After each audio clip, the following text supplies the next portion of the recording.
சொல்லுங்க ஐயா. 1960களில் இருந்து ஆரம்பிக்கும் போது போர் அடிக்குது. சில நேரங்கள் சேர்கள்கிட்ட பேசிடுவேன். ஆக்சுவலாக அது ரொம்ப நல்லா கேட்கும். ஆக்சுவலாக ரொம்ப அமைதியாக எந்த பிரச்சனையும் பண்ணாது.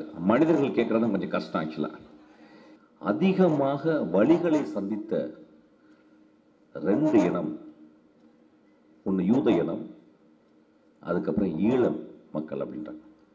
ஸோ இங்கே தான் உண்மையான எழுத்து இலக்கியம் வருதுன்னு சொல்கிறாங்க.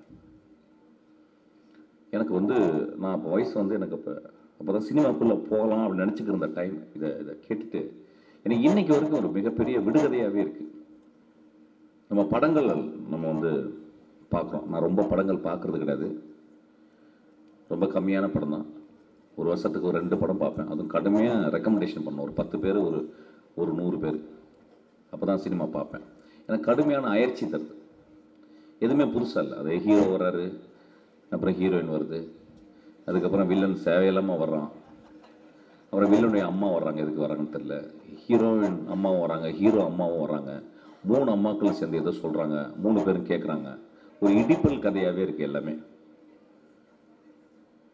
ஏதோ ஒரு அத்தி பூத்தது போல ஒரு கடைசி விவசாயி போன்ற சில படங்கள் வருது. இலக்கியத்தின் மீது பற்று இயக்குனர்களுக்கு சென்று இல்லையா? அதுதான் சார் என்னுடைய கேள்வி. ஏன்னா இப்பொழுது நீங்களே சொன்னீங்க மோசமான படம்லாம் நிறைய வருது. இல்லம்மா, இந்த கேள்வி உன் கேள்வியா? ஆமா சார். கேள்வியா இல்ல டீச்சர் எழுதி கொடுத்தாங்க? இல்ல நானே தான். சரி, நீ படிச்ச ஏதாவது ஒரு பக்கத்துல ஆசிரியரும் இல்ல.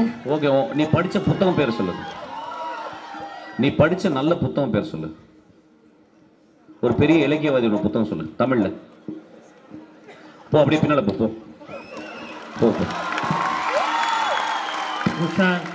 எல்லாமே மாறிட்டு வர சூழ்நிலை. சினிமா மட்டும் இன்னும் ஏன் கலைக்காகவே படமா பாருங்க, ஏன் வாழ்க்கைக்காக பார்க்க மாட்டீங்க அப்படின்ற ஒரு கேள்வி இருந்துகிட்டே இருக்குங்க ஐயா.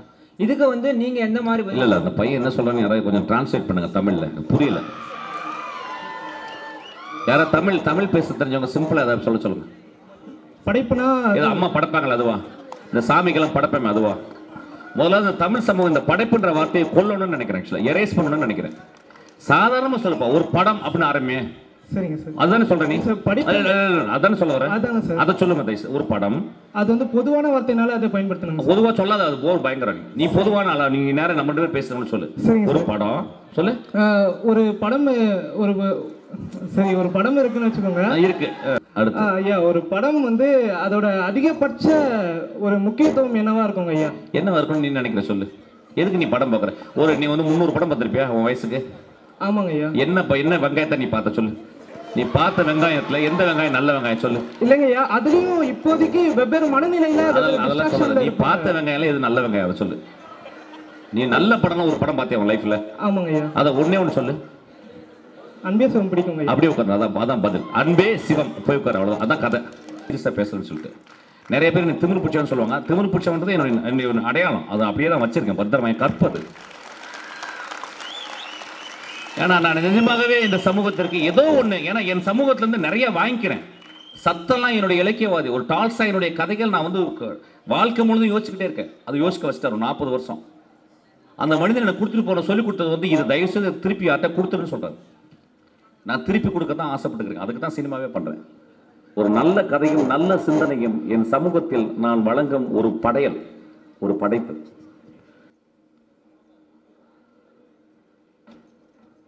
நிறைய இளைஞர்கள் பார்த்தேன்.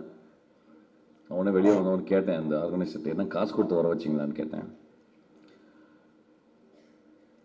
எனக்கு கொடுக்கப்பட்ட தலைப்பு அந்த மாதிரி. சினிமா ஓகே, இலக்கியமும் சினிமா அப்படிங்கும்போது இளைஞர்களுக்கு இலக்கியம் பற்றி இன்ட்ரெஸ்டே இல்லையே, தேவையே இல்லையே. அது ஒரு அப்படி நினச்சி கேட்டேன். இல்லை நிஜமாவே இலக்கியம் படிக்கிற பசங்க தான் அப்படின்னு சொன்னாங்க. கொஞ்சம் சந்தோஷமா இருந்துச்சு. நேற்று நைட்டு உட்காந்து யோசித்தேன் என்ன பண்ணலாம், இது இந்த மாதிரி ஒரு டாபிக் இலக்கியம். நானே தான் சொன்னேன் இதை இந்த பதில் பேசலாம் அப்படின்னு சொல்லிட்டு. ஷூட்டிங்கில் இருக்கேன் கண்டினியூஸாக. சினிமா பற்றி பேசலாம், சினிமா பற்றி பேசிக்கிட்டே இருக்கேன். இப்போ இலக்கியத்தையும் சினிமாவும் சேர்த்து பேசுறதுக்கு கேட்குறதுக்கு ஆளுக்கு இன்ட்ரெஸ்டிங்காக இருக்குமா அப்படின்னு சொல்லி நினச்சி பார்த்தேன். 2-3 புத்தகங்கள்லாம் உருட்டினேன். அப்புறம் தெரிஞ்சிச்சு இந்த புத்தகங்கள் வந்து பேசினா நிச்சயமாக கொட்டாயை விட்டுருவாங்க அப்படின்னு சொல்லிட்டு சரி அப்படியே பேசலாம் அப்படின்னு சொல்லிட்டு இப்போ காரில் வரும்போது தான் யோசிச்சேன் என்ன எப்படி இலக்கியம் எனக்குள்ளே வந்துச்சு. நான் இலக்கியத்தையும் சினிமாவையும் ரெண்டாக நான் பிரிக்கவே இல்லை. ஏன்னா ரெண்டுமே ஒரு மீடியம். ஒரு மீடியம்னா நடுவில் அதாவது கொண்டு சேர்க்கும் ஒரு ட்ரெயின் தான் நான் சொல்லுவேன். ஆக்சுவலி ஒரு ஊருக்கு போகணும், ஒரு ஊர்லேருந்து இன்னொரு ஊருக்கு போகணும். ஏன்னா ட்ரெயின்ற படத்தை எடுக்கிறேன், அதை சொல்கிறேன். ஸோ அந்த ட்ரெயினில் ஏறுறோம். அந்த ட்ரெயினில் ஏறின உடனே மக்களை சந்திக்கிறோம், மக்களை பார்க்குறோம். டிடிஆர் வராரு, பக்கத்தில் உட்காந்துருக்கோம். திடீர்னு ஒருத்தங்க சாப்பிட்றாங்க, கேட்குறாங்க சாப்பிட்டீங்களான்னு கேட்குறாங்க. சாப்பிட்டோமா, இல்லை ஒரு கை பிடிங்களேன் அப்படின்றாங்க. அப்போ நம்ம பார்க்குறோம், அந்த சாப்பாடு பிரித்து பார்த்தா அதுக்குள்ளே ஒரு இலை இருக்குது, அதுக்குள்ளே வந்து ஒரு புளியோதரை சோறு இருக்குது. அதை வாங்கி கையில் எடுத்து பார்க்குறோம். எடுத்து பார்த்துட்டு நம்மளுக்கு மனசுக்குள்ள பிடிக்குது. ஏன்னா நம்ம ரொம்ப வருஷத்துக்கு முதல் நம்ம பாட்டியோ யாரோ ஒருத்தவங்க பண்ணியிருப்பாங்க. இப்போலாம் அம்மா யாரும் புளியோதரை பண்ணுறது கிடையாது. இப்போ வந்து ஸ்விக்கியில் தான் ஆர்டர் பண்ணுறோம் நம்ம. அப்போ அந்த புளியோதரை கையில் வாங்கி பார்த்த உடனே அதோடைய எண்ணெய் படாமல் கையில் ஒட்டாமல் இருக்குது. அதுக்கப்புறம் அதை சாப்பிட்றோம். அது சாப்பிடும்போது ஒரு 5 வயசில் யாரோ ஒரு பாட்டியோ யாரோ பக்கத்து வீட்டில் ஒரு அக்காவோ செஞ்சு கொடுத்த அந்த புளியோதரையுடைய டேஸ்ட்டை வந்து நாக்கில் படுது. பட்ட உடனே திடீர்னு ஒரு பெரிய ஷாக் அடித்த மாதிரி ஒரு எண்ணம். சின்ன வயசில் நம்ம சாப்பிட்ட அந்த சுவை, அந்த சுவை வந்து எப்படின்னா இன்னைக்கு சாப்பிட்ற இன்னைக்கு ஆர்டர் பண்ணுற பீஸால இருந்து எதுலையுமே இருக்காது. அவ்வளோ எளிமையாக அது இருக்கும், அவ்வளோ டேஸ்ட்டாக இருக்கும். அது எல்லாருக்குமே நம்மளுக்கு தெரியும் ஆக்சுவலாக. அப்போ உடனே மனசுக்குள்ள ஒரு சிந்திக்கக்கூடிய மனிதனாக இருந்தால் அதான் 2 விதம். அந்த புளியோதரை சாப்பிட்றதுல கொஞ்சம் சாப்பிட்டுட்டு அப்படியே போயிட்டே இருக்க வேணா இருந்தால் அவன் அதை பற்றி யோசிக்க மாட்டான். கொஞ்சம் சிந்திக்கக்கூடிய மனிதனாக இருந்தால் அவன் யோசிப்பான், எவ்வளோ பெரிய விஷயத்தை நம்ம வந்து வாழ்க்கையில் மிஸ் பண்ணிட்டோம். டேஸ்ட்னா என்ன? எவ்வளோ சாப்பிட்ருக்கோம். 5 வயசுக்கு அப்புறம் நம்ம எத்தனையோ சாப்பிட்ருக்கோம், எத்தனையோ ஹோட்டலில் சாப்பிட்ருக்கோம். ஆனால் ஒரு பெரும் அன்போட நம்ம பாட்டியோ அல்லது நம்ம அம்மாவோ செய்து கொடுத்த இந்த சுவைக்கு வந்து ஈடே கிடையாது அப்படின்றது. கிட்டத்தட்ட அந்த ஆதி சமையலை, அந்த ஆதி சுவையை உங்களுக்கு பகிர்ந்து கொண்டே இருப்பது தான் இலக்கியம். ஒவ்வொரு காலகட்டத்தில் மனிதன் வளர்ந்து கொண்டே இருக்கிறான். வளரும்போது தன்னுடைய இளமை பிராயத்தை இளமையில் பார்த்து அனுபவித்த, ரசித்த, அதிர்ச்சி அடைந்த, ஆச்சரியம் அடைந்த விஷயங்களை மறந்து கொண்டே போகிறான். அவன் வயசாக அதுக்கு வேற மாதிரி எண்ணங்கள். வண்டி ஓட்டுறது, கார் ஓட்டுறது, விளையாடுறது, காதல் வயப்படுதல், கல்யாணமாகுதல், குழந்தை பெற்றுக்கொள்வது, இப்படி போயிட்டே இருக்கான். ஆனா எந்த ஒரு அழுத்தமும் இல்லாமல், எந்த ஒரு கட்டாயமும் இல்லாமல் நம்ம பார்த்தது நம்ம சைல்ட்ஹுட்ல இருக்க மெமரிஸ் தான். அந்த மெமரிஸை நம்ம இழந்துட்டே இருக்கோம். நேற்று வந்து ஒரு சீனு, ஒரு ட்ரெயினில் ஒரு சீனு. அந்த ட்ரெயினில் ஒரு குழந்தை பிறக்குது.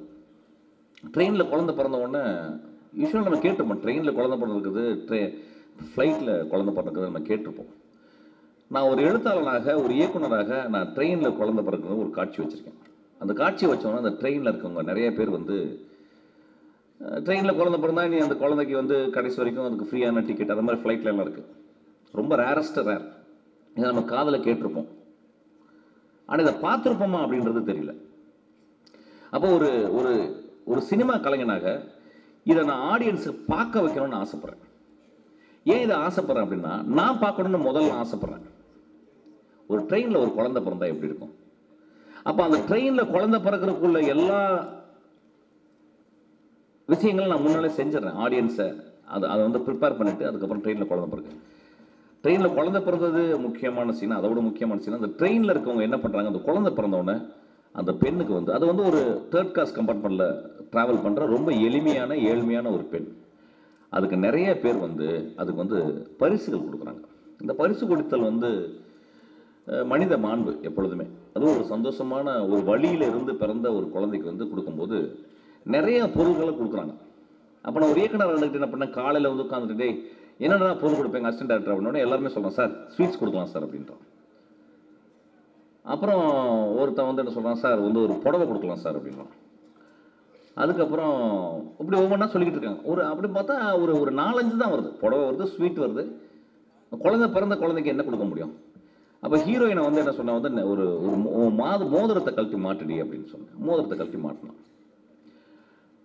அதுக்கப்புறம் வந்து ஒருத்தங்க வந்து வாழைப்பழம் கொடுக்க சொன்னேன். வாழைப்பழம் கொடுத்தாங்க. அதுக்கப்புறம் என்ன தோணுச்சோ தெரியல, திடீர்னு நான் சொன்னேன், ஒரு அம்மா, ரொம்ப வயசான அம்மா, தன்னுடைய பேக்கில் இருந்த ஒரு ரொட்டி துண்டத்தை, ஒரு பிரெட்டை வந்து கொண்டு வந்து கொடுத்தாங்க. நான் என் அசிஸ்டன்ட் சொன்னேன், இந்த 7 பொருட்களை கொடுத்ததில் எந்த அப்படி பிடிச்சிச்சு அப்படின்னு எல்லாம் சொன்னாங்க. வந்து அந்த ரொட்டி துண்டு தான் சார். இங்கே தான் வந்து ஒரு இடத்துல வந்து இலக்கியமாகுது, ஒரு திரைப்படமோ என்னமோ. அது ஏன்னா நான் சின்ன வயசில் என் வீட்டுக்கு வந்து என் தந்தையாரோ இல்லை என் மாமாவோ யாரோ வரும்போது ஒரு ரொட்டி துண்டத்தை வாங்கிடுவாங்க. அது ஒரு கொலோனியல் பீரியட்லேருந்து நம்மளுக்கு கிடைச்ச ஒரு விஷயம். வெள்ளைக்காரங்க வந்ததுலேருந்து அவங்க தான் பிரெட்டை பண்ணுறாங்க.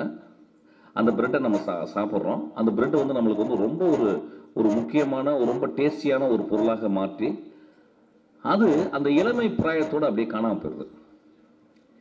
இன்னைக்கு வந்து அது டோட்டலாக மறந்துட்டோம். இப்போ நம்ம பிரெட்ன்றதும் ரொம்ப சாதாரணமான ஒரு விஷயமா தான் இருக்கும். ஆனால் நான் சிறு வயதில் இருக்கும்போது, சாம்ராஜ் இருக்கும்போது அவங்களுக்கு தெரிஞ்சிருக்கும் ரொட்டி துண்டம்.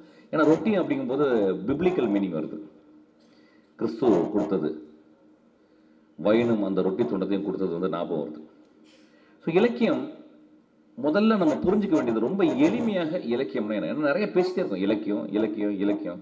என்ன சார் ரொட்டி துண்டு தான் இலக்கியன்றீங்களா அப்படின்னா, ரொட்டி துண்டும் இலக்கியம் தான், தோலில் போகிற துண்டும் இலக்கியம் தான், கிழிச்சு போட்ட பேப்பர் துண்டும் இலக்கியம் தான். ஆனால் என்ன அதை இருக்குன்றது தான் ரொம்ப முக்கியம். இவ்வளோ வருஷங்களாக வந்து கிட்டத்தட்ட ஒரு 10 நாளைக்கு ஒரு தடவை என்னை வந்து ஒரு வெறிநாய் மாதிரி துரத்துற ஒரு விஷயம், ஒரு கேள்வி என்ன, இலக்கியம்னா என்ன, எதுக்கு சினிமா பண்ணுறோம், எதுக்கு ஆடியன்ஸு சினிமா பார்க்குறாங்க அப்படின்றது தான். நான் ரெண்டையும் கலந்து தான் பேச போகிறேன். எந்த அளவு இன்ட்ரெஸ்டிங்காக இருக்குன்னு தெரியல நான் பேசுகிறது. அதை பற்றி நான் கவலை இல்லை. எனக்கே பேசிக்கிற மாதிரி தான் நான் பேசிப்பேன் சில டைமு. கிட்டத்தட்ட மோனோலாக் தான், டயலாகே கிடையாது லைஃப்பில் இங்கே. ஸோ நம்ம சும்மா நான் பேசுகிறத உளறலை நீங்களும் கேட்டுட்டு அப்படியே வீட்டுக்கு போயிட்டு பீஸாலாம் சாப்பிட்டுட்டு ஆர்டர் பண்ணிட்டு மறந்துடுங்க. ஏதாவது நான் சொன்னது மனசில் இருந்தால் கொஞ்சம் யோசிச்சு பாருங்கள். இலக்கியம் ஒரு மனிதனை இலக்கியம் மட்டும் மனிதர்களை சிந்திக்க வைக்கிறது.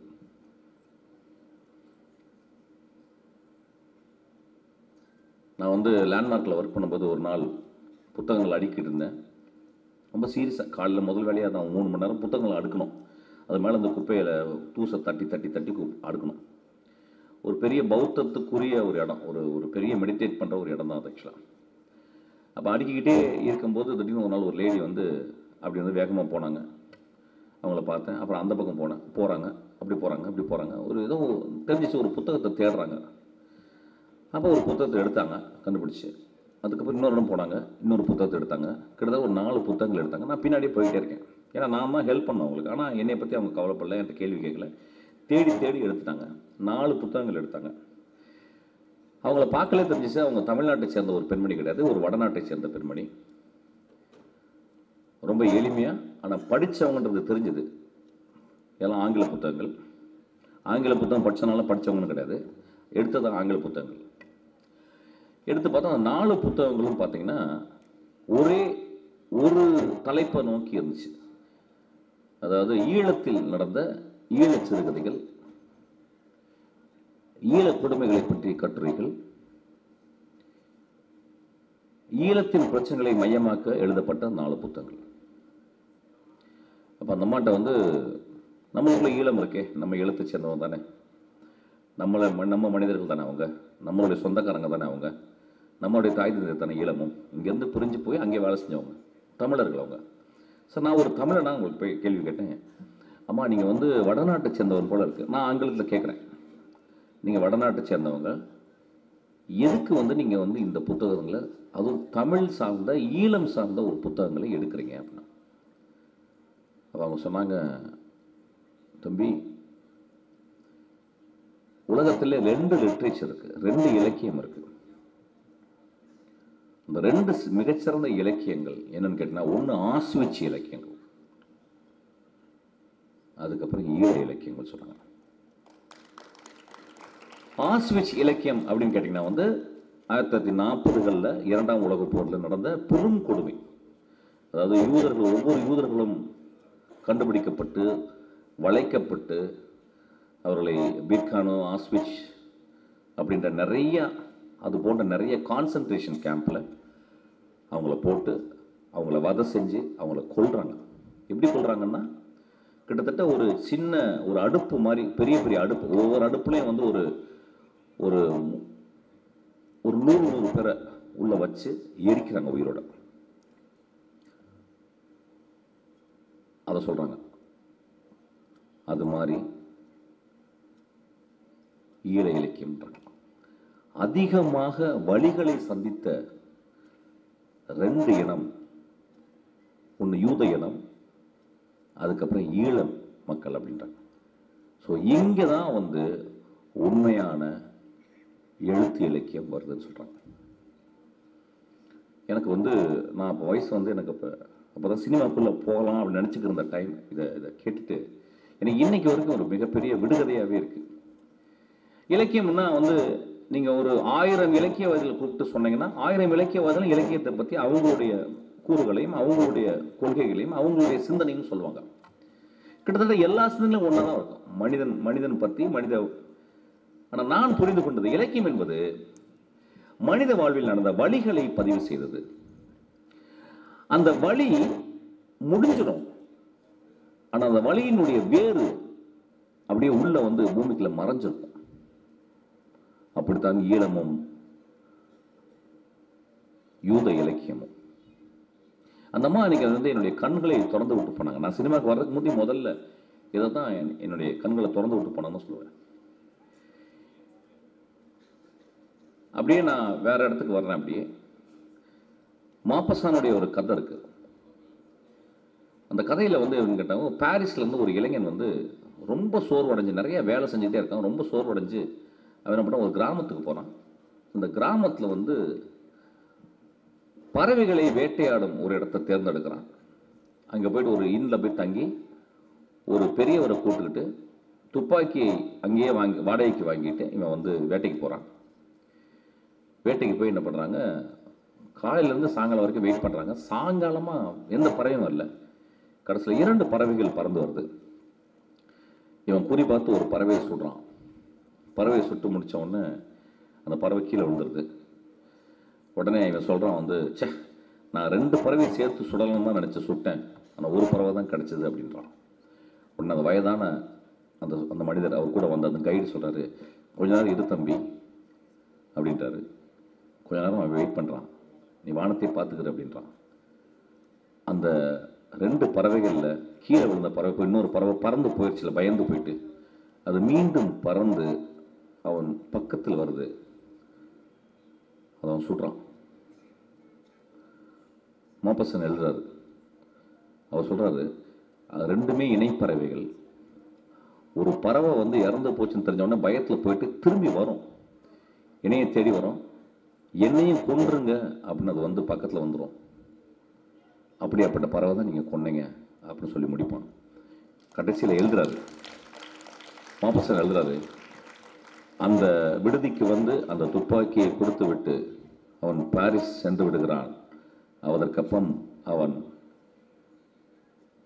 பாரிஸை விட்டு திரும்பி வரவே இல்லை அப்படின்னு சொல்றான். இப்போ இதுக்குள்ள என்ன சொல்றாங்க அப்படின்னா, மாப்பசன் என்ன சொல்றாருன்னா, நம்மளை கடுமையாக சிந்திக்க வைக்கிறார். இப்போ ஈழ லிட்ரேச்சரும் நாசி லிட்ரேச்சரும், நான் சொன்ன வழிகளை சொன்ன லிட்ரேச்சரும், உங்களுக்கு ஈழ வழியை பற்றி உங்களுக்கு தெரியும். உயிரோடு ஒரு 15,000 பேர் புதைக்கப்படுறாங்க, பெரும் குழி தோண்டப்பட்டு. பெண்களுடைய யோனிகளில் குண்டு வைக்கப்பட்டு வெடிக்கப்படுகிறது. தாயையும் தங்கைகளையும் கணவன்மார்களே மகன்களே புணரச் செய்து மீண்டும் அவர்கள் சுடப்படுகிறார்கள். இப்படியாப்பட்ட கொடுமைகளும் நடந்திருக்கு ஈழத்தில். அதே மாதிரி வழியை தான் இந்த இடத்துல ஒரு இளைஞன் 2 பறவைகள் கொடுத்துருக்கான். யூதர்கள் நம்மளுக்கு சொந்தக்காரர்கள் அல்ல. ஈழத்தில் இறந்து போனவர் மனிதர்களும் இம்மீடியட் ரிலேஷன்ஷிப் நம்மளுக்கு இல்லை. இம்மீடியட்டா உடனே சொந்தக்காரர்கள் இல்லை, தள்ளி இருக்கலாம். அந்த இறந்து போன அந்த 2 பறவைகளும் நம் சொந்தங்கள் அல்ல. ஆனால் 3ம் ஒன்றே என்று இலக்கியவாதி மட்டுமே சொல்லுவான்.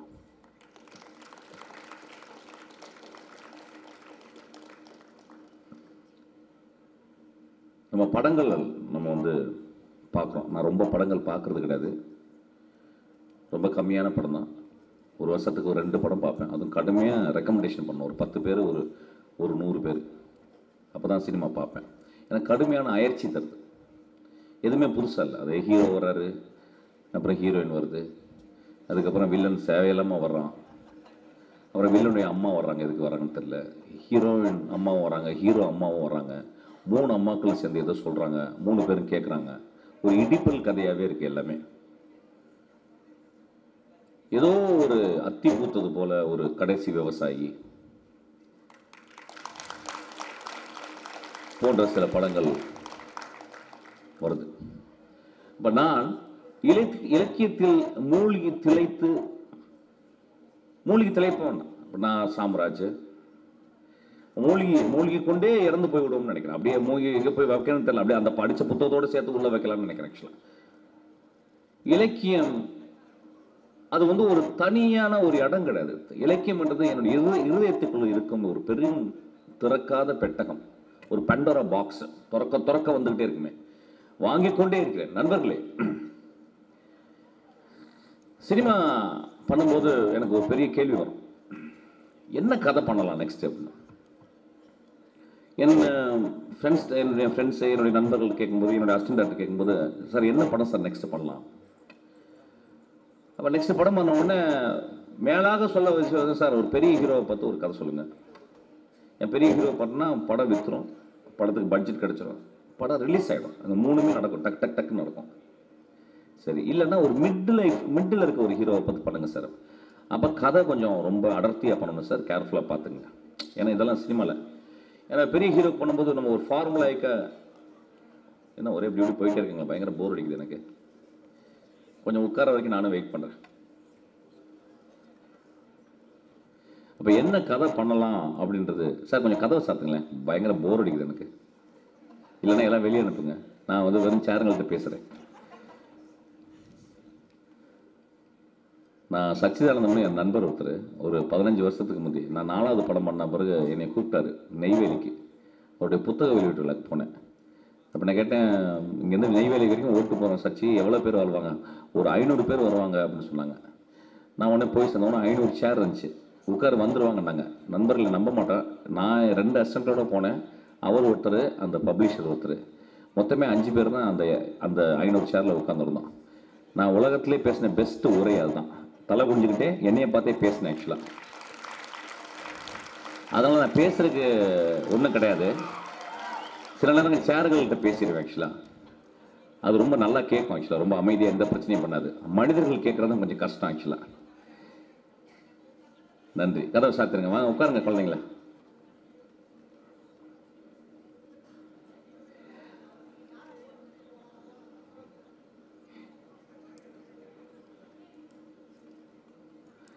அப்போ என்ன கதை பண்ணலாம் அப்படின்னு ஒவ்வொரு படத்துக்கும் பேச வரும்போது இந்த மாதிரிலாம் சொல்லுவாங்க, இந்த மாதிரி ஈஸியாக கதை பண்ணுறது அப்படின்னு.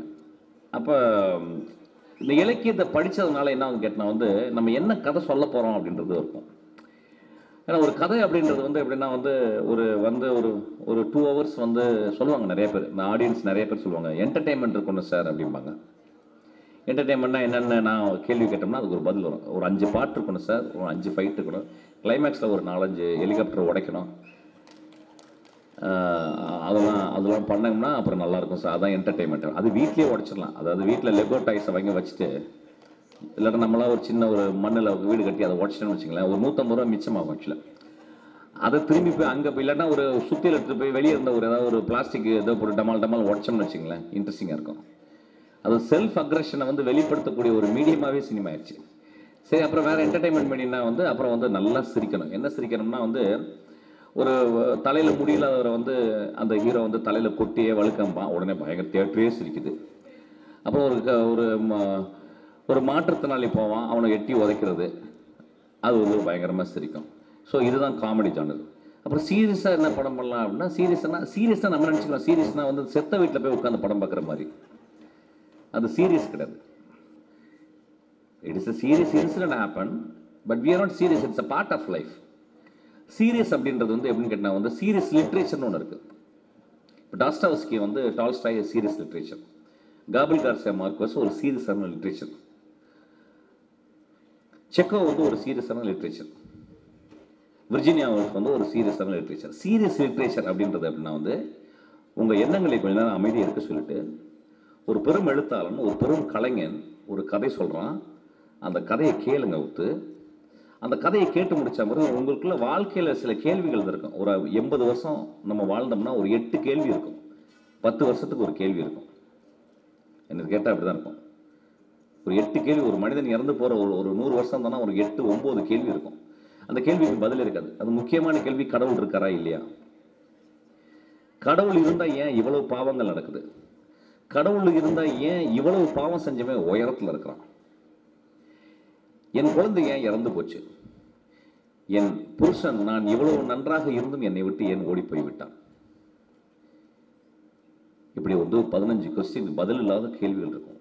ஒரு 10 கேள்வி ஒரு வாழ்க்கையை நீங்கள் சுருக்கி பார்த்தீங்கன்னா, இந்த கேள்விகளுக்கு பதில் எங்கேயுமே கொடுக்கறது கிடையாது. ஃப்ரெண்டு போயிட்டே இருப்பான், நம்ம வண்டியில் ஏறி போயிட்டே இருப்போம், வண்டி ஆக்சிடென்ட் ஆகும், ஃப்ரெண்டு மட்டும் செத்து போவான், நம்ம உடம்புல ஒரு ஸ்க்ராட்ச் இல்லாமல் இருப்போம். இப்படி வாழ்க்கையில் பல புதிர்கள் வந்து நடந்துக்கிட்டே இருக்கும். இதெல்லாம் சேர்த்தோம்னா ஒரு 10 கேள்வி வரும். கேள்விகள் எல்லாமே வாழ்ந்துட்டு போகிற ஆளுங்களும் இருக்காங்க. நான் பார்த்துருக்கேன் 100 வருஷம் அப்படியே இந்த சோஃபா மாதிரி, வீட்டில் இருக்க தலகாணி மாதிரி, ஒட்டடை குச்சி மாதிரி வாழ்ந்துட்டு போகிற ஆளுங்களும் இருக்காங்க. ஸோ ஒரு 10 கேள்விகள் வரும். இந்த 10 கேள்விகளை ரொம்ப ஆழமான, தீர்க்கமான, விடுகதையான இந்த கேள்விகளை இலக்கியவாதிகள் மட்டுமே அவங்க வாழ்க்கை அனுபவம் மூலியம், அவங்க சிந்தனை மூலியம் ஒரு 40-50 ஆண்டுகள் வாழ்க்கையை உற்று பார்ப்பதன் மூலம் அவங்க அந்த கேள்விகளுக்கு பதில் சொல்ல எத்தனிக்கிறாங்க. பதில் சொல்ல எத்தனிக்கிறாங்க. அவங்க என்ன சொல்றாங்க, எங்களுக்கும் இந்த கேள்வி இருந்துச்சு, என் கேள்வியின் ஆரம்பம் இப்படி ஆரம்பிச்சு இப்படி முடிஞ்சு இன்னைக்கு ஒரு சின்ன பதில் மாதிரி இருக்கு, அந்த பதிலை நான் அவங்கள்ட்ட பகிர்ந்துக்கிறேன் அப்படின்னு சொல்றதுதான் இலக்கியமாக நான் பார்க்குறேன். நான் ஒரு சினிமாவில் நான் வந்து கதை சொல்ல போகும்போது வந்து நான் அதை தான் யோசிக்கிறேன், என்ன பண்ணணும். முதல் கதை நான் பண்ணும்போது அதான், முதல் கதை போகும்போது ரொம்ப கேர்ஃபுல்லாக பண்ணணும். ஒரு காதல் கதை பண்ணிடணும். காதல் கதை பண்ணால் தான் ஜாலியாக இருக்கும். ஒரு காதல் கதை பண்ணும்போது 2 பாட்டு இருக்குது. அதாவது காதல் வந்த ஆணுக்கும் பெண்ணுக்கும் ஒரு பாட்டு, அப்புறம் 2 பேரும் சேர்ந்தாம்போது ஒரு டூயட்டு. ஸோ 2 பாட்டு ஆயிடுது.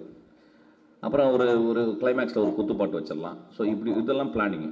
ஆனால் கதை என்ன சொல்கிறது அப்படிங்கும்போது வந்து காதல் கதை ரொம்ப அலுப்பு தட்டி போய் கடைசியில் வந்து தந்தையை மிகவும் நேசித்த ஒரு பெண், தந்தையை தவிர ஆண்மகனே இல்லை என்று நினைத்த ஒரு பெண், ஒரு நாள் ஒரு ரவுடியின் மேல் காதல் வைப்பட்டு அவன் வாழ்க்கையை திருந்திய காரணத்தினால் ஒரு பரிசாக தன் காதலை கொடுத்து அதே தந்தையிடம் ஒரு பொறுக்கி என்னை வந்து பிரச்சனை பண்ணுறான்னு சொல்கிற அதே பெண், அதே பொறுக்கியை கல்யாணம் செய்து வைங்கள்ப்பா அப்படின்னு சொல்கிறவ, அதே பொறுக்கியை இன்னும் 10 நாட்களில் கல்யாணம் நடக்க போது அந்த பொறுக்கியை வந்து ஒரு ப்ராஸ்டியூஷன் ஹவுஸ் முன்னால் அரெஸ்ட் பண்ணுறதை பார்க்குறாங்க. அவள் வந்து புரிஞ்சிடுறா, தன் மகளுக்கு இந்த மாதிரி ஆச்சே, கல்யாணம் நின்று போச்சே, ஒரே மகளுக்கு நம்ம கஷ்டம் கொடுத்துட்டுமே இப்படி ஆயிடுச்சுன்னு தந்தை இறந்து போயிடுறான். கிளைமேக்ஸில் நான் சொல்கிறேன் வந்து அந்த விலைமாது வீட்டுக்கு போனது வந்து அந்த பொறுக்கி அல்ல, இவ்வளவு ஆண்டு காலம் ரொம்ப அமைதியாக அன்போடு குழந்தையை பார்த்து கொண்ட, தன் மகளை பார்த்து கொண்ட அந்த தந்தை தான் அந்த விலைமாது வீட்டுக்கு போனான்னு சொல்கிற அந்த ஒரு கடும் உண்மையை, அந்த உண்மையை சொன்னால் தன் காதலி எப்படி வருத்தப்படுவாள், ஒரு மகள் எப்படி வருத்தப்படுவாள் என்று பொறுக்கியாக இருந்து இன்று மனம் மாறிய ஒரு மனிதனுடைய மிக உயர்ந்த உள்ளத்தை பற்றி சொல்கிற ஒரு இடம் தான் அந்த கதை. எனக்கு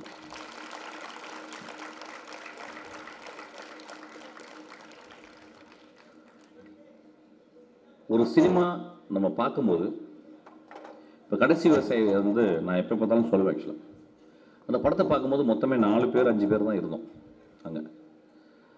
அந்த கலைஞனை நான் ரெகுலராக பார்க்குறேன். அவன் நல்லா பண்ணுறான், நிறைய படங்கள் பண்ணுறான். அவன் காசை பற்றி கவலைப்படலை.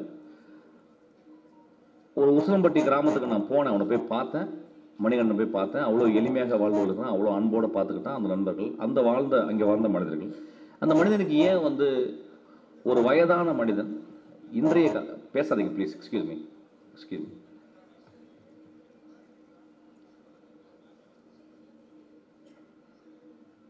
தம்பி, பேசாதீங்க தம்பி. ஏன் அந்த அந்த அந்த படத்தை அவன் செஞ்சான்? அந்த படத்துக்கு வந்து பார்வையாளராக நாம் என்ன மரியாதை கொடுத்தோம் அப்படின்றது ஒரு பெரிய புதிர். நான் அந்த இரவு வந்து ஒரு பதிவு போட்டேன், ஒரு வீடியோ பதிவு போட்டேன். அந்த பதிவில் சொன்ன வந்து இவ்வளோ முக்கியமான படத்தை வந்து இந்த மனிதர்கள் வந்து பார்க்க வரலையே அப்படின்னா. பெரிய இலக்கிய விசாரணையோ இல்லை பெரிய சினிமா பற்றியோ இங்கே நான் பேசலை. என்னுடைய கேள்வி இதுதான். ஆக்சுவலாக நாம் என்ன மாதிரி கதைகள் படிக்கிறோம், நாம் என்ன மாதிரி படங்களை பார்க்கிறோம், நாம் என்ன மாதிரி சிந்தனைகள் செய்கிறோம், இதை வச்சு தான் நாளைக்கு உங்கள் குழந்தைகள் வளரப்போகிறது.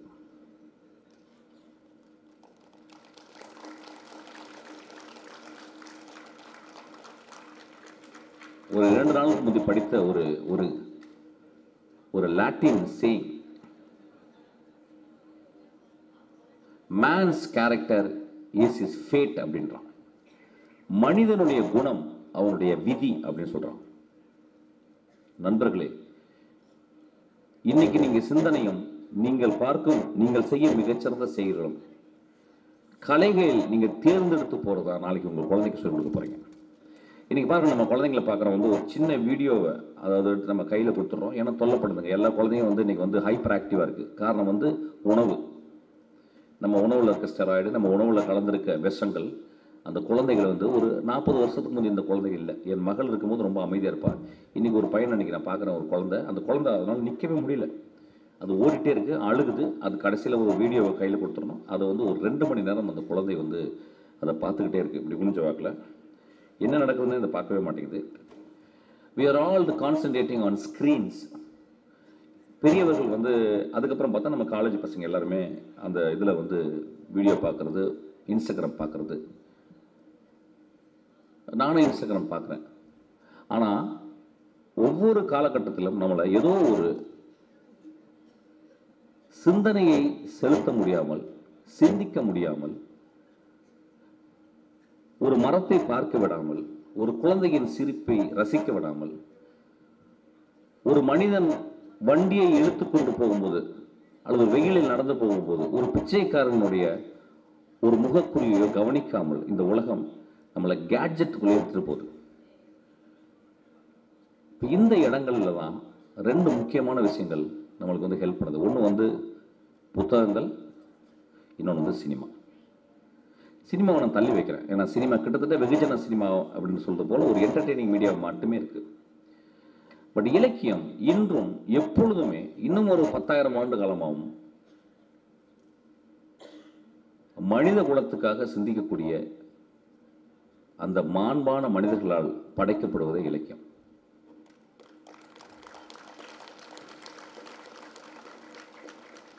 நிறைய பேர் கேட்பாங்க, சார் நான் படித்த ஒரு 10 நிமிஷத்தில் தூக்கம் வந்துடும் சார் அப்படிங்கும்போது, அதாவது அந்த அந்த அந்த சொல்கிற அந்த மனிதனுடைய உள்ள இருக்க அந்த மூளை இது வரைக்கும் சிந்திக்கவே இல்லைன்னு அர்த்தம். இப்போ எனக்கு கேட்டிங்கன்னா வந்து இன்னும் ஒரு அடுத்த 30 வருஷத்தை படித்து கழித்தல் அப்படின்னு நினச்சிக்கிருக்கேன். சினிமா விட்டு போகணும்னு முடிவு பண்ணியிருக்கேன். ஒரு 10 வருஷம் மேக்ஸிமம். அதுக்கப்புறம் அடுத்த 30 வருடம் இருப்பேன்னு தெரியல. ஆனால் ஒரு 20 வருடம் வாழும் வரையில் படித்து கழித்தல் தான் நினைக்கிறேன். ஒரு நதியோரம் உட்கார்ந்து என்னுடைய திரைப்படங்களும் வெகுஜன மக்களை சுவையுடன் அணுகினாலும் உள்ளார்ந்த விஷயமாக நான் சொல்லப்படுவது மனிதன் எதற்கு வாழ்கிறான், மனிதன் எப்படி வாழ வேண்டும், ஏன் சக மனிதன் நாம் நேசிக்க வேண்டும் என்ற கேள்விகள் மட்டுமே என் படங்களில் உள்ளடங்கியிருக்கும். சாம்ராஜ் போன்ற என் நண்பர்கள் சொல்லுவாங்க, சார் உங்கள் படமே வெறும் கருணை தான் சார் அப்படிம்பாங்க. நான் நேற்று கூட என் ஹஸ்பண்ட்டை பேசியிருந்தேன். ரொம்ப ஈஸியாக அதை சொல்லிட முடியும். ஆனால் வந்து ஒரு 25 வருட காலங்களாக நான் யோசித்து கண்டடைந்த ஒரு பெரிய கோவிலாகத்தான் பார்க்கிறேன். ஏதோ ஒரு எமோஷனுக்குள்ள ஒரு ரைட்டர், ஒரு ஃபிலிம் மேக்கர் உள்ள போகணும் கடைசியில்.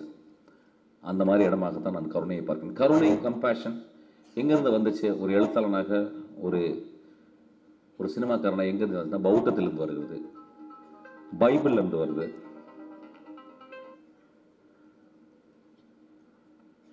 மனிதர்களை நான் எப்பொழுதும் ஒத்துப்பாட்டு கொண்டே இருக்கிறேன். என் பாட்டியார் ஒரு 3000 கதை சொல்லியிருக்கிறாள். அந்த ஈரக்குலையிலிருந்து 3000 கதைகள் வந்தது. கடைசியில் எனக்கு ஆச்சரியத்தை தந்தது, அந்த ஈரக்குலையிலே அவள் கேன்சர் நோய் வந்து பேச முடியாமல் இறந்து போகிறாள். இந்த வாழ்க்கையினுடைய ஆச்சரியங்களை இலக்கியமும் கதைகளும் எனக்கு சொல்லிக் கொடுத்துக்கிட்டே இருக்கிறான். நல்லா தெரியும், இன்னைக்கு வந்து நம்ம வந்து ஸ்பேஸ் பற்றி பேசணும். இப்போ ஒரு பெரிய ஸ்பேஸ் இருக்கு, வீட்டில் போனால் நம்மளுக்குன்னு ஒரு தனி ரூம் இருக்கு, நம்ம பார்க்குற சேனல் இருக்கு, நம்மளுக்கு பிடிச்ச டீ கடை இருக்கு. இதெல்லாம் வந்து நம்மளுக்கு பிடித்த பெண், நம்மளுக்கு பிடித்த ஆண், அந்த ஸ்பேஸ் இருக்கு. நம்மளை சுற்றி ஒரு ஸ்பேஸ் இருக்கு, அந்த ஸ்பேஸ்க்குள்ள நம்ம மட்டுமே இருக்கோம். அதுதான் நம்முடைய சிந்தனையினுடைய ஸ்பேஸ். அந்த ஸ்பேஸை வந்து நம்ம இழந்துக்கிட்டே இருக்கோம். ஒரு மனிதன் ஒரு 15 நிமிஷம் வீட்டில் உட்காந்து ஒரு சேர்லையோ ஒரு ஓரையில் உட்காந்துட்டு எந்த சத்தமும் இல்லாமல், நேற்று நான் என்ன பண்ணேன், எத்தனை பேர்கிட்ட நான் வந்து வயலண்டாக இருந்தேன், எத்தனை பேரில் நான் எடுத்து எறிஞ்சு பேசினேன், எந்த மனிதன் என்னை நேசித்தான், எந்த மனுஷி என்னை நேசித்தான், எந்த மனிதன் என் அறிவை கொஞ்சம் அகலப்படுத்தி விட்டு போனால் நான் எப்படி வாழ வேண்டும், நேற்று நான் செய்த தவறை இன்று நான் செய்யாமல் எப்படி நான் வாழ வேண்டும் அப்படின்னு சிந்திக்கிறது ரொம்ப டைமே இல்லை. நான் இப்போ 24 ஹவர்ஸில் நம்ம தூங்குகிற டைமை போகிற மிச்ச டைம் எல்லாம் we are always engaged ஏதோ ஒரு வகையில். பாழாய் போன நம்ம வேலை காலை 9 மணியிலிருந்து 6 மணி வரைக்கும் நம்மளை ஒரு ரோபோட்டை போல இயங்க செய்கிறது. வீட்டிற்கு வந்தால் டிவி அல்லது வந்து கடுமையான அயற்சி, மனைவியினுடைய திட்டு அல்லது புருஷனுடைய திட்டு அல்லது குழந்தையினுடைய போராட்டம், இப்படியே கழிந்து போகிறது. ஞாயிற்றுக்கிழமைகள் ஏதோ ஒரு படத்துக்கு போகிறோம், அந்த படமும் மோசமான படமாகத்தான் இருக்கும். பீச்சில் போய் உட்கார்றோம், அங்கே ஒரு 10,000 பேர் வந்து முன்னால் இருக்கிறாங்க. மனிதன் தனியான ஒரு ஸ்பேஸ், ஒரு இடத்தை அவன் கண்டடைவதே இல்லை. கடைசியில் அந்த 6 அடிக்குழிக்குள் மட்டும் அகலமாக படுத்துக்கொண்டு உறங்கி போய்விடுகிறான்.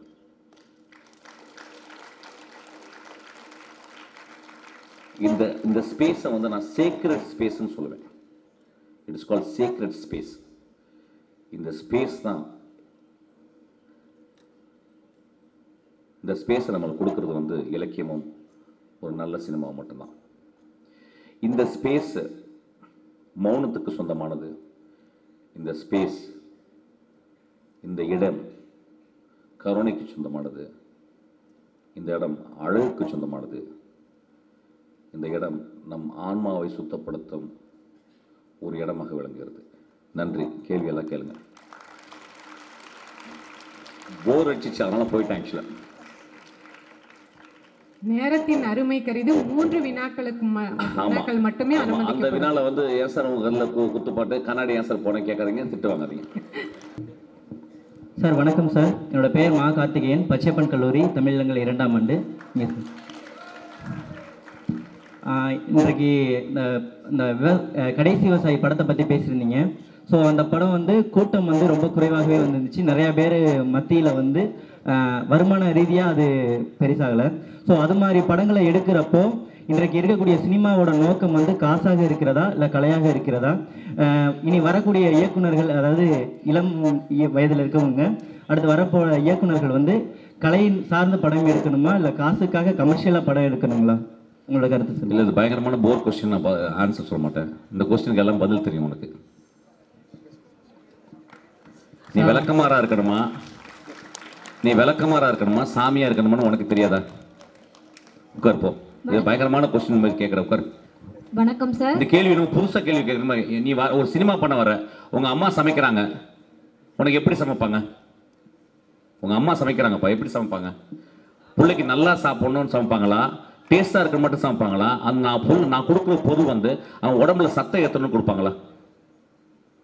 டேஸ்ட் வந்து ரெண்டாவது.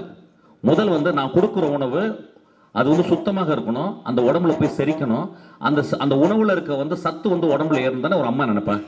நீ சமூகத்தை நீ அம்மாவை நினச்சிக்க, நீ குழந்தைய நினச்சிக்க. நீ சமூகத்தை குழந்தைய நினச்சா நீ அந்த மாதிரி படம் பண்ண வருவேன். இல்லைன்னா வெறும் சுவைக்கு மட்டும் படம் பண்ண வருவேன். நீ நிறைய காசு சம்பாதிக்கலாம். காசு சம்பாதிக்கும் உன்னை புதைக்கும் போது காசையும் வச்சு புதைப்பாங்க. அப்படி நீ சொர்க்கத்துக்கு போகும்போது நீ நல்ல ரூம் பார்த்து நல்ல ரூமை பார்த்து வாடகைக்கு போகலாம். அவ்வளோதான்.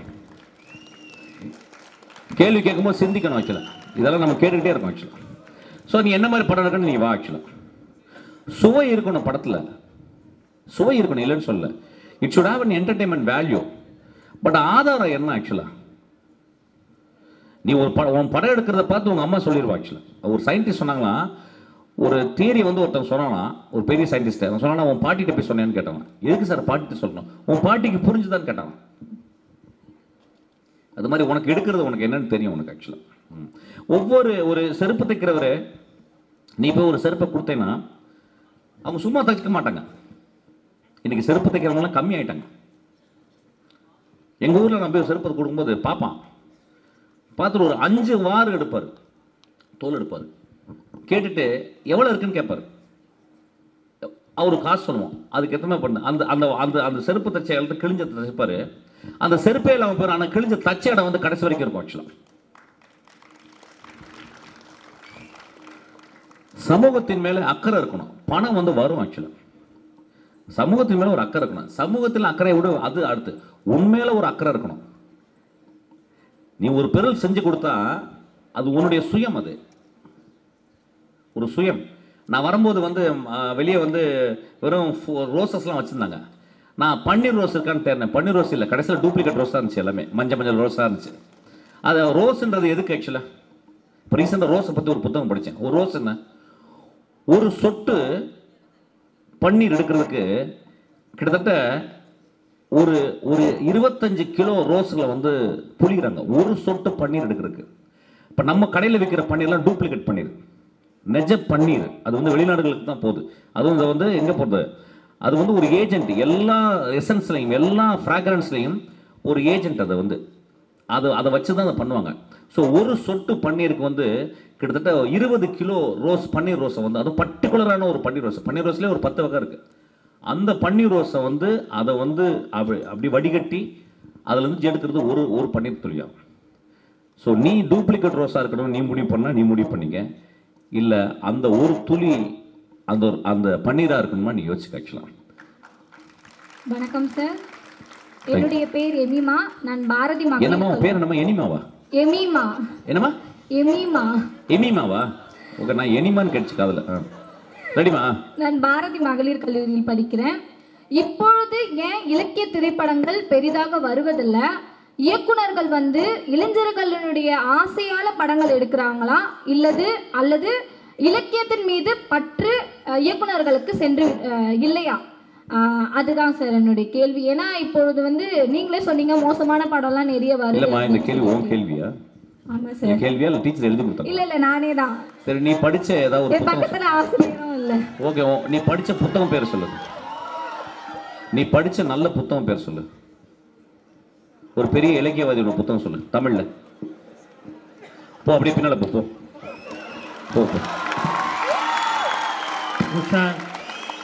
சார் வணக்கம் சார், என் பேர் பா கவிமுருகன். உன் ட்ரெஸ் இதில் பார்க்கும்போது நீ இலக்கியம் படிக்கலன்னு தெரியுது. ஆக்சுவலா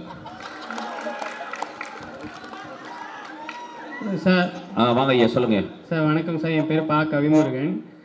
ஆல்ரெடி நான் உங்களை ஒரு டைம் மீட் பண்ணியிருந்தேன். இந்த கமலா சினிமாஸில் சைக்கோ ஸ்பெஷல் ஷோக்காக வந்திருந்தீங்க, அப்போ கூட பார்த்துருந்தேன். என்னோடய டவுட் என்னென்னா, இப்போது சினிமாவில் வந்து நடிப்பு வந்து மக்களுடைய அதிகத்தை தாக்கத்தை ஏற்படுத்துதா இல்லை அவங்க பேசுகிற வசனங்கள் தாக்கத்தை ஏற்படுத்தான்ற ஒரு டவுட் சார். இன்னும் ஒன்று வந்து நீங்கள் சொன்னீங்க இன்னொரு 10 வருஷத்தில் சினிமா விட்டு போயிடுவேன்ட்டு. இதுக்கு நீங்கள் ஆன்சர் பண்ண விருப்பம் தான் பண்ணலாம் சார். ஏன்னா ஏன் போகிறீங்க அப்படி ஏதாவது உங்களோட தனிப்பட்ட கருத்து ஏதாவது அப்படின்ற மாதிரி 2 டவுட் தான் சார். தான் தேங்க்யூ சார். இல்லை, சினிமா வந்து ஒரு நிறைய டயலாக் இருக்குது, எல்லாமே இருக்குங்க.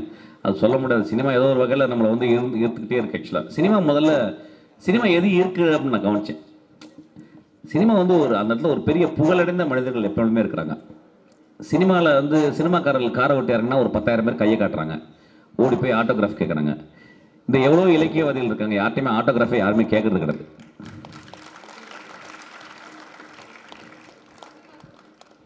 அப்புறம் காலையிலேருந்து ஈவினிங் வரைக்கும் செய்திகள் பார்த்தீங்கன்னா வந்து சினிமா செய்தி தான் வந்துகிட்டு இருக்கு. இந்த செய்தி அந்த செய்தி அங்கே நடிகை இது அதுதான் வந்துகிட்டு இருக்கு. யாராவது ஒரு இலக்கியவாதை பற்றி பெரிய செய்தி வரவே இல்லை. ஆக்சுவலாக ஒரு நல்ல புத்தகத்தை பற்றி வரல. ஸோ சினிமா வந்து ஒரு வெகுஜன இலக்கியமாக அப்படியே இலக்கியம் ஒரு அப்படியே போயிட்டே இருக்கு. நான் பதில் சொன்னா தெரியல. அந்த 10 வருஷத்துக்கு அப்புறம் நான் போகிறது வந்து அது என்னுடைய சுயமான ஒரு முடிவு. ஆக்சுவலாக ஒரு ஐடியா அப்படி தான் இருக்குன்னு நினைக்கிறேன். இந்த லெவலில் போனால் அப்படி தான் போகணும்னு நினைக்கிறேன் ஆக்சுவலாக. அதனால் பார்க்கல தெரியுது. அடுத்து சார் வணக்கம் சார், நான் சுதீர் சென்ட் தாமஸ் காலேஜ்லேருந்து பேசிகிட்டு இருக்கேன் சார்.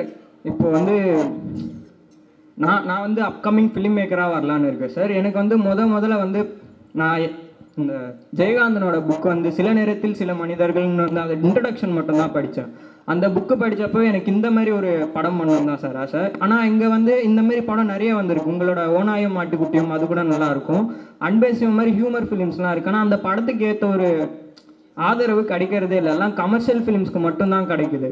இப்போ இந்த மாதிரி படம் எடுத்தால் நாளைக்கு ஃப்யூச்சரில் நல்லா வர முடியுமா? இந்த படத்துக்கு உண்மையிலேயே ஆதரவு கிடைக்குமா? ஏன்னா ஒரு கமர்ஷியல் ஃபிலிம் வந்து ஓப்பனிங்கில் ஒரு 2 பாட்டு கடைசியில் 4 ஃபைட் வச்சா அந்த படம். பேர் என்ன தம்பி? சுதீர் சார்.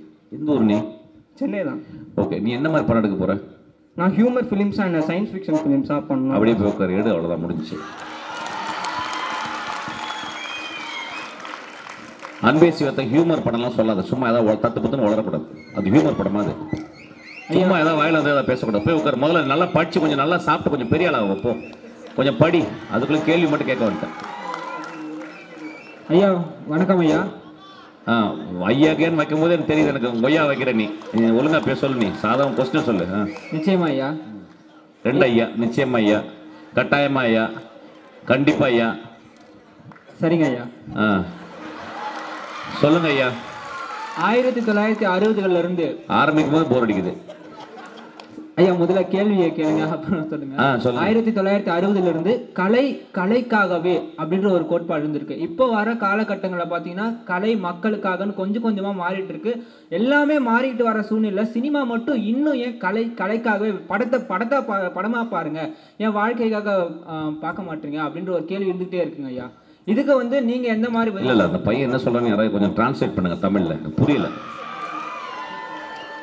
யாராவது தமிழ் பேச தெரிஞ்சவங்க சிம்பிளா ஏதாவது சொல்லுங்க ஐயா. சினிமாவை வாழ்க்கைக்காக மாத்தி எடுக்கக்கூடிய இயக்குநர்களுக்கு என்ன சொல்ல வரீங்க? திரும்பியும் புரியல. தமிழ்ல சொல்லுங்க திருப்பி. எனக்கு புரியல. அவங்களுக்கு புரிஞ்சுச்சான்னு தெரியல. எனக்கு புரியல.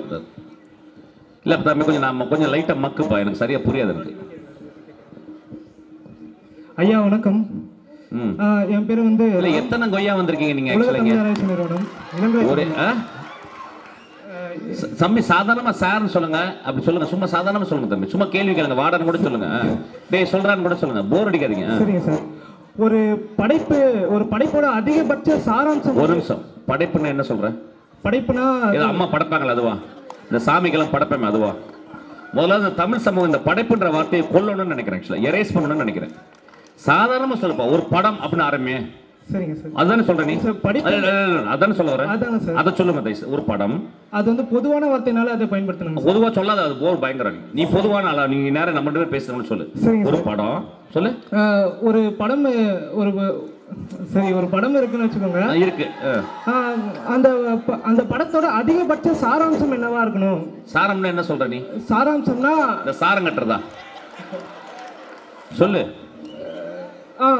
அந்த படத்தோட முக்கியமா அந்த ஒரு இது அந்த ஹீரோயின் டான்ஸ் ஆடுறது முக்கியம். இல்லைங்க சார் அப்படி இல்ல. இது எதுக்காகனா அந்த இப்போதைய மனநிலைக்கு இப்ப செயற்கை நுண்ணறிவுலாம் வருது, ஏஐ. ஸோ அதனால சினிமா துறை அழிஞ்சிட்டு வரும். தம்பி எங்கேயோ போயிட்டு நெல் இங்கே நில்லுப்பா. இங்கே ஒரு படம் மெதுவா டீச்சர்கிட்ட கொடுங்க. டீச்சர் ஆரம்பிப்பாங்க. ஐயா ஒரு படம் வந்து அதோட அதிகபட்ச ஒரு முக்கியத்துவம் என்னவா இருக்கும் ஐயா? என்னவா இருக்கும் நீ நினைக்கிற? சொல்லு. எதுக்கு நீ படம் பார்க்குற? நீ வந்து 300 படம் பார்த்திருப்பியா உன் வயசுக்கு? ஆமாங்க ஐயா. என்ன வெங்காயத்தை நீ பார்த்த சொல்லு. நீ பார்த்த வெங்காயத்துல எந்த வெங்காயம் நல்ல வெங்காயம் சொல்லு. இல்லைங்க ஐயா, அதுலயும் இப்போதைக்கு வெவ்வேறு மனநிலையில அதெல்லாம் சொல்ல. நீ பார்த்த வெங்காயம் எது நல்ல வெங்காயம் சொல்லு. நீ நல்ல படம் ஒரு படம் பார்த்தியா உன் லைஃப்ல? ஆமாங்க ஐயா. அதை ஒண்ணே சொல்லு. அன்பே சிவம் பிடிக்குங்க ஐயா. அப்படியே உட்காரு. அதான் பதில். அன்பே சிவம் போய் உட்காரு. அவ்வளவுதான். அதான் கதை. ஐயா முடிஞ்சிச்சு. அடுத்த கதை வா. அடுத்த ஐயா யாரா வாங்க. முடிஞ்சா?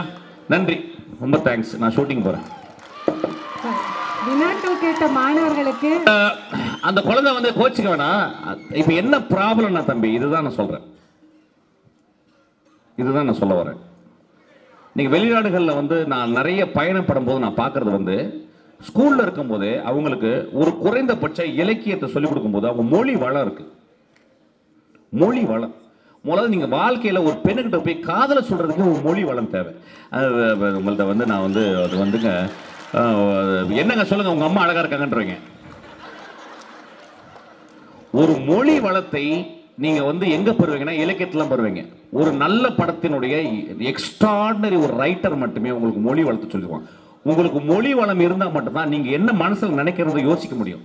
உங்க மொழி வளம் இருந்தா தான் உங்க சிந்தனையே சரியா யோசிக்கும். இப்ப நான் வந்து உங்களை வந்து அடிச்சு பேசல, உங்களை வந்து துன்பத்துல ரொம்ப ரசிச்சேன் உங்களை ஆக்சுவலா. ஆனா இது மூலியமா நான் இவ்வளவு நேரம் பேசினேன், என்ன பிரயோஜனம்? ஒரு பிரயோஜனம். கடைசி அப்ப பேசினதான் கரெக்டான பேச்சு. இதை நினைச்சு போய் வீட்டுல போய் படிங்க. ஆக்சுவலா இதை நினைச்சு போயிட்டு நீங்க வந்து ஒரு நாளைக்கு 25 பக்கங்களை ஒரு இளைஞன் படிக்காட்டினா அவன் பொறுக்கியாத்தான் அந்த சமூகத்துக்கு இருப்பான்.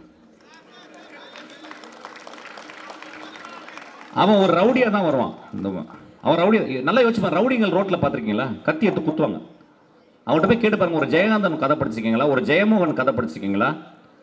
ஒரு அசோகமித்திரன் கதை படிச்சு கேட்டா அவன் சிரிப்பான், உடனே குத்திடுவான் அவன். சிரிக்காதீங்க, ரொம்ப வருத்தப்படுற செயல். நாளைக்கு உங்க குழந்தைங்க வந்து பொறுக்கியா ரோட்ல வந்து கத்தி எடுத்து வெட்டுற மாதிரி ஒரு பொறுக்கியா வளரலாம், உங்களுக்கு தெரியாது. அப்படிதான் நிறைய அன்னைகள் வந்து ரொம்ப எளிமையான நல்ல அன்னைகள், நல்ல மனதுள்ள அன்னைகளுடைய மகள்கள்லாம் பொறுக்கிகளா இருக்கிறாங்க. அதுக்கு காரணம் இலக்கியத்தை கொஞ்சம் கூட படிக்கிறது இல்லை, சிந்தனை செய்கிறதே கிடையாது. இந்த ஒரு விஷயத்துக்காக தான் நான் இங்கே வந்தேன். ஆக்சுவலாக எனக்கு தெரியும் ரொம்ப சீரியஸாக பேசலன்னு சொல்லிட்டு நிறைய பேர் எனக்கு திமிரு பிடிச்சவன்னு சொல்லுவாங்க. திமிரு பிடிச்சவன்றது என்னுடைய அடையாளம். அது அப்படியே தான் வச்சிருக்கேன் பத்திரமா, கற்பது. ஏன்னா நான் நிஜமாகவே இந்த சமூகத்திற்கு ஏதோ ஒன்று, ஏன்னா என் சமூகத்திலேருந்து நிறைய வாங்கிக்கிறேன். சத்தெல்லாம் என்னுடைய இலக்கியவாதி. ஒரு டால்ஸ்டாயினுடைய கதைகள் நான் வந்து வாழ்க்கை முழுதும் யோசிச்சுக்கிட்டே இருக்கேன். அது யோசிக்க வச்சுட்டாரு 40 வருஷம்.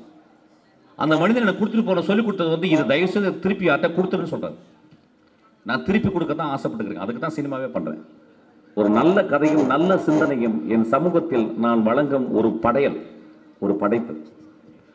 அதனால தயவு செய்து முதல்ல பேசுறது, கேள்வி கேட்கறது, சினிமா பிரபலங்கள்கிட்ட பேசுறது, அவங்கள மடக்கி கேள்வி கேட்கலாம் விட்டுருங்க தயவு செய்து.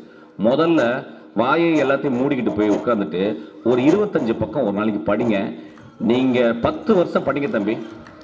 சிரிப்பான் பின்னாடி விசிலாம் அடிப்பான். 10 வருஷம் நீங்க படிங்க தம்பி, 10 வருஷம் படிங்க. நான் சொல்றேன் உங்க வாழ்க்கை என்னன்னு. என்னுடைய வறுமையை நீங்கள் இங்க இருக்க யாருமே பார்த்துருக்க மாட்டீங்க. அவ்வளவு வறுமையான குடும்பத்திலிருந்து வந்தவன், அவ்வளவு எளிமையான குடும்பத்தில் வந்தவன். என் வாழ்க்கையை இந்த அளவுக்கு வந்து என்னை விளக்கி ஏற்றியது நான் படித்த அந்த பக்கங்கள் தான். அதை படிங்கன்னு சொல்றேன்.